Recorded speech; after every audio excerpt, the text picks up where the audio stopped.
All right, so is it worth buying the Adidas Ultra Boost over 50% off? I wanted to go ahead and do kind of a little bit of a recap video of the Adidas Ultra Boost 22, give you guys some pros and cons to the model, and whether or not I think it's a value at its current price, which as of this video right now, Adidas US, you can actually get these as low as $71. I will link them in the description if you guys are interested. Pretty crazy price point considering retail is $190. But there's some pros and cons to the model and some overall thoughts that I wanted to share with you guys.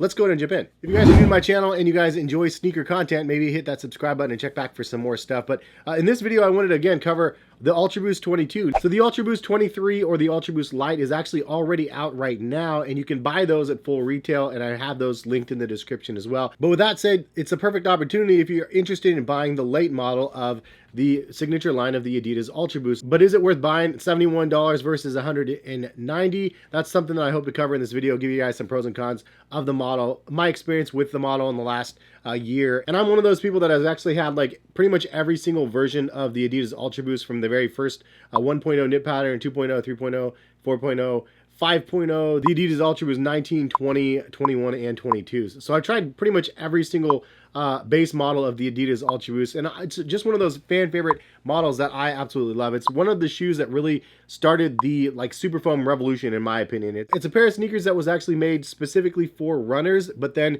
took on a whole nother life from the lifestyle segment. Obviously, you guys remember the days Kanye West wearing them, and the model has definitely evolved through the years. It's not the most comfortable sneaker on the market in this day and age. There's other sneakers that have way more cushioning than these, and I've covered a lot of them on my channel. So getting into some of the pros, the first things first is just value. This is over 50% off, 60% off for a pair of Adidas Ultra Boost 22s, and $71, under $80 is just a crazy price point considering, again, the retail's about $180 to $190. You can buy a pair of $100 shoes at $100 retail, or you can buy a premium product at a discounted rate, and I always like to look for the premium products that have that deep discounted price tag on them. It's just something about it makes you feel like you got more value, and it definitely is a value package at that price point. And another pro is the overall comfort of this shoe is just all around a great pair of sneakers. It's something that you can wear casually. It's something that you can go running in. It's something that you can wear to Disney World, which I actually did the last time I went. And it's firm enough that it doesn't feel like you're super wobbly, but it's soft enough that it feels like you have some nice cushioning.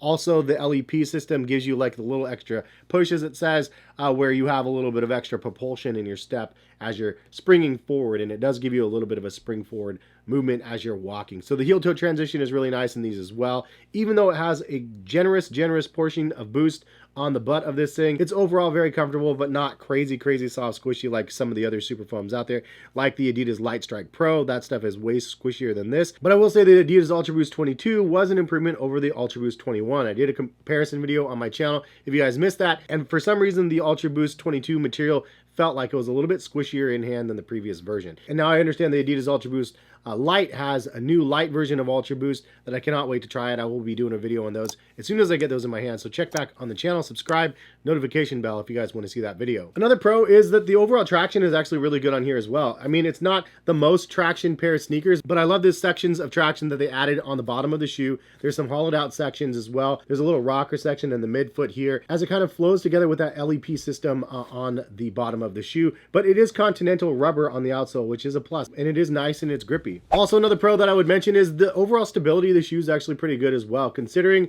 again, the stack that you have on the back. The curvature of the shoe makes it so you have nice little heel squish left and right, and it does not feel like you're going to topple over and break an ankle. Sometimes when you have a high stack of foam, it's a little scary out there where you think you're going to fall over left or right, but you don't have that problem because of the way that they like angle the midsole. And the next pro, in my opinion, I think it's a stylish looking pair of sneakers. Now, not everybody loves the upgraded look, but honestly, it does have a more sleek appeal than the original 1.0 knit pattern of the Ultra Boost. I like the crazy angles and the overall structure of the knit upper. I think it looks really cool. And then you do also have the lace cage that was very reminiscent of the 1.0, as well as that heel counter, but they are trimmed down and a little bit sleeker looking, which I do appreciate. Another pro is that they've been using the Parley Ocean plastics for the uppers of their knit for quite a while now, which it also says on the insole, it says end plastic waste made with Parley Ocean plastics, and I think that that is a big plus. Also, obviously, they are trying to be smart and using recycled knit uppers instead of having like new products that they're using every single time that they're creating something. So ultimately they're trying to lower their carbon footprint, and I think that's a great move for the company. And the last pro is they have loads of different variations of the Adidas ULTRABOOST 22. They have a Gore-Tex version of the Adidas ULTRABOOST 22 that's actually only $86 right now, normally $230. Max savings on that one. Personally, if it's my choice and I had to choose between the two, the Gore-Tex version is super nice considering it is water repellent on the outside of the shoe. Very, very cool. And I do like to go up a half a size in the regular ULTRABOOST and the ULTRABOOST 22 Gore-Tex version, for those wondering. Sometimes I go true to size, sometimes I go up half a size. If I do get true to size, like on this ULTRABOOST, sometimes it's a little bit snug across the top of my foot. And if that's the case, I'd usually take out the insoles, and then it is much more comfortable. But they also do have the Cold.RDY versions and the Next Nature versions, and it's nice that they have a variety of different options for the Adidas ULTRABOOST. If you are looking for a boot-like version, honestly, the Adidas Terex Free Hiker is the way to go. I've done lots of videos on those as well. But for a pair of sneakers, I like that they have a little bit of variety, specifically the Gore-Tex version. Now to mention a couple of cons about the Adidas ULTRABOOST 22, they are not as soft as some of the competition on the market. If you're looking for ultra soft, squishy on feet, the ULTRABOOST was a pinnacle in the past. Now there's much softer stuff on the market, and I'll try to link in the description some of my other videos talking about comfort sneakers and max cushion sneakers, because there's a ton of them out there that are really, really good. This one's not as soft as the rest of the competition. Pro and a con, as I already mentioned, it is not as soft, but it is more multifaceted because you can actually use it for more things since it is not as soft and squishy. The next con that I wanted to mention is the mesh on the upper is a little bit firm. And now I know that they're going the recycled route, which is a plus. On the flip side of it, it is firmer than what I usually like on the original ULTRABOOST 1.0 knit patterns and stuff. The free-flowing nature of the knit on your toe box section of the shoe was super awesome. You don't have that feeling the same as you did back then because it's a little bit stiffer material. Again, part of the reason why you can go up half a size and you have a little bit more freedom. And it leads me to the next con of having the recycled material for the upper, and that's unfortunately that the breathability is not as good as some of the other products out there as well. Because of the recycled knit upper, it's just not as porous, and it doesn't have the breathability factor that maybe it should have for the upper. Which brings me to the next con, and that is the tongue of the shoe. Some people like myself have a hard time getting their sneakers on their feet, especially with the elastic tongues that are fixed to the shoe. It's not gusseted, it's not separate. If it was a gusseted tongue, that would be my preference. I think that would be a huge improvement, but I know it's not typically the way the Adidas ULTRABOOST. I feel like the gap between the heel and the tongue needs to be a little bit wider, especially since I have a little bit of a wider foot, maybe cankle-ish, I don't know. But any which way, I do need a little bit more room right here. And again, part of the reason why going up half a size helps fix that a little bit. Some people also mentioned that the 22s are not too much different than the 21s, and I would agree. They do look very strikingly similar. In hand, they definitely look very, very close. On feet, I would say the 22s are a little bit softer than the 21s, but ultimately they do look very, very close to the same thing. I think that the ULTRABOOST Lite does change that a little bit, so I'm excited to be able to compare the ULTRABOOST 22s to the ULTRABOOST Lite. And the last con would be the OEM price of that $190,